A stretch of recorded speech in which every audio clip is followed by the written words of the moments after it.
Appreciate the opportunity to be here. Want to thank my wife Julie for coming along with me, and excited to have a chance to visit and talk a little bit about Nebraska. Challenging times in sports. Want to thank Commissioner Petiti. You know, I've had a chance to be behind the scenes and all the work that he's doing to try to protect our game, the greatest game that there is. So very grateful to the Commissioner, all the people that work at the Big Ten, AJ, Eads, all the people that fight each and every day to make sure we have the best product that we can have. So grateful for them. Excited to represent the University of Nebraska. Amazing leadership from Dr. Jeff Gold, from standing on the sidelines to helping us knock down barriers to make this the program we wanted to make it. Troy Dannon, amazing leader, tremendous person to walk alongside as we do something really hard, and grateful for him. Haven Fields, Dr. Susan Elza, just grateful for all the people that are here. I like to coach football because of the players. I have so many guys I could have brought, but Deshaun Singleton, Marquise Buford, Henry Lutovsky, Dylan Raiola, just tremendous leaders, tremendous representatives of what we're trying to get done. I'll answer your questions, but I'm proud of all the things that we're doing. We're at a whole different place academically. You know, we're talking. People ask me about Rev Share. They'll ask me about the playoffs. This is still a place where young people can transform their lives through education,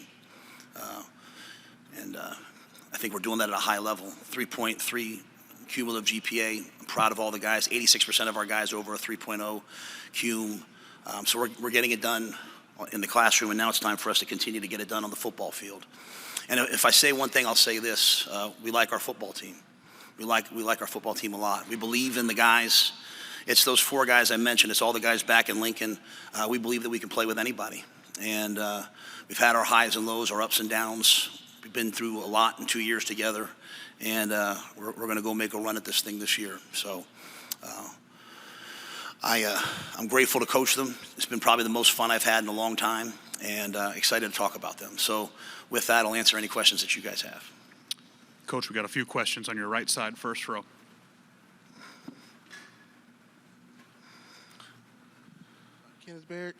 Kenneth Berry, Touchdowns and Tangents. Coach, after everything you said you were planning on doing with the team, especially that loaded senior class you had, all of them graduating with their degrees, and you were just happy about the kind of people that they are and the success that you've had on the team. With this year, how do you kind of reach the younger guys to let them know that it has to go further than that? And what's something that you would tell your younger self, especially after a watermark season like last year, and your continuing build to, enhance this program? Well, I think each and every day, it's really our players. Players talk to players more than we can. I get up in front of the team. I speak. I think they listen. I try to have tremendous relationships. Our coaches are great. The people in the building are great. But at the end of the day, the program moves forward when players are talking to players about the right things. When they take the program from Coach Rhule's program to their program. And right now it's their program. We went to dinner last night with the fellas, and they were kind of joking, like, Coach, you don't have to come tomorrow. We'll handle it for you, which I almost took them up on. But you could put Dylan, you could put Henry, you could put any of them up here, and I think we would all speak the same way because we believe in what we believe. And, I've taken a lot of jobs, and when you walk into a job that hasn't been winning, everyone tells you what's wrong, and they usually say, well, it's this guy, it's that guy, it's the last coach, it's this, it's that. Good organizations win because everyone owns the product. Like very rarely on a bad team, when you take over a bad team, do you hear people say, like, you know what, I got to do better. And the reason why I believe that we're about to make the jump that we're going to make is because each and every day, whether it's our administration, whether it's the people around us, no one's saying it's this person's fault, it's that person's fault. Everyone's owning the product. And so, yes, we have to win more. That's the deal. But we came into a program that we knew was going to take a little bit of time to fix, and so I think we're close to fixed. In terms of something I would have told myself when I was younger, there's a lot of things, but I think the most important thing is don't underestimate the impact you can have on young people's lives. I'm at a point now where guys that I've coached are getting married, they're getting jobs, they're going through good things and bad things, and every once in a while you have someone say, you know what, something that I was taught from Coach Rhule or one of his assistants is helping me in my life. And that might not be popular on, sports talk radio, but it is how life works. Coach, first row again. Hey, Coach. Nick Hamilton, Nightcast Media. Wanted to ask you just about the maturation of Dylan. What have you seen from him in the offseason as he prepares for this season, and not just under center, but as one of the leaders of this team as you guys prepare for the 2025 season? Yeah, I would not have brought Dylan if I wasn't so proud of his work. I mean, he's done a great job with his body. He's done a great job with his knowledge of the offense, his growth with Glenn Thomas, our quarterback coach, and Dana Holgerson, our OC, his command of the roster of the team. Make no mistake, it's really hard to come in as a freshman with tremendous expectations and have to go be the leader. You know, having to tell, you're 18 years old and you're telling, 6-year seniors now with new rules, you're telling 25, 24-year-old men, hey, I need you to do this. It's so hard. So what Dylan did last year was really hard.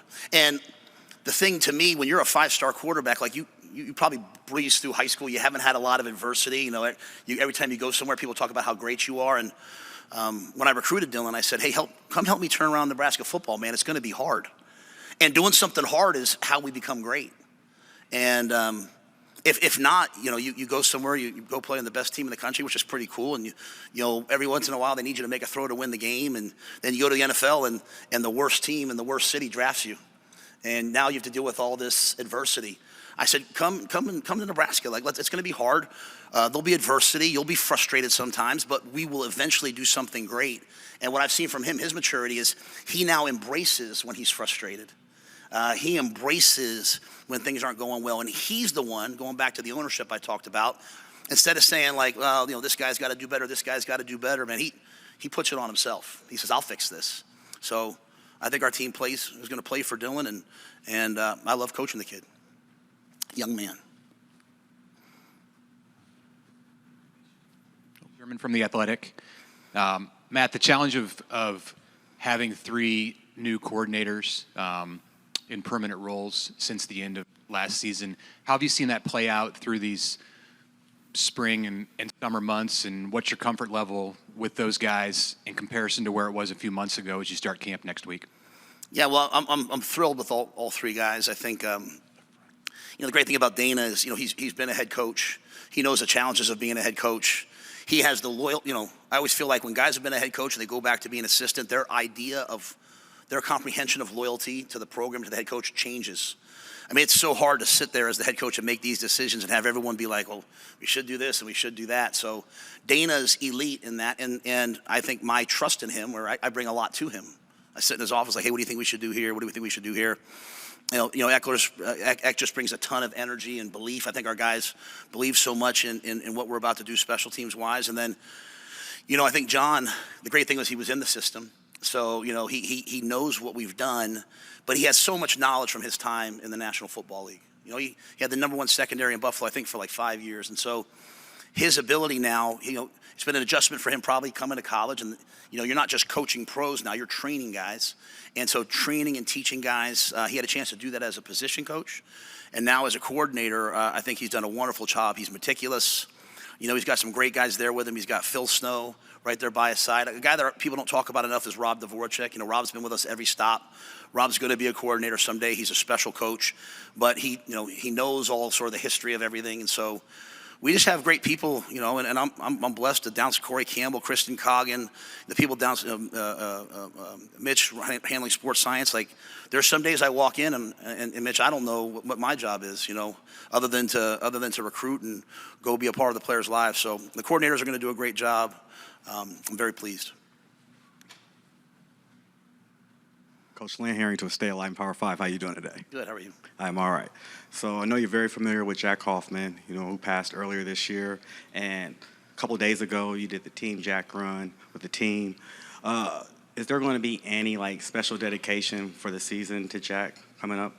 I don't want to preempt our people that handle all that. So obviously we've always had a game honoring Team Jack, and I'll let them announce that at their time, kind of how they want to do things. But thank you, though.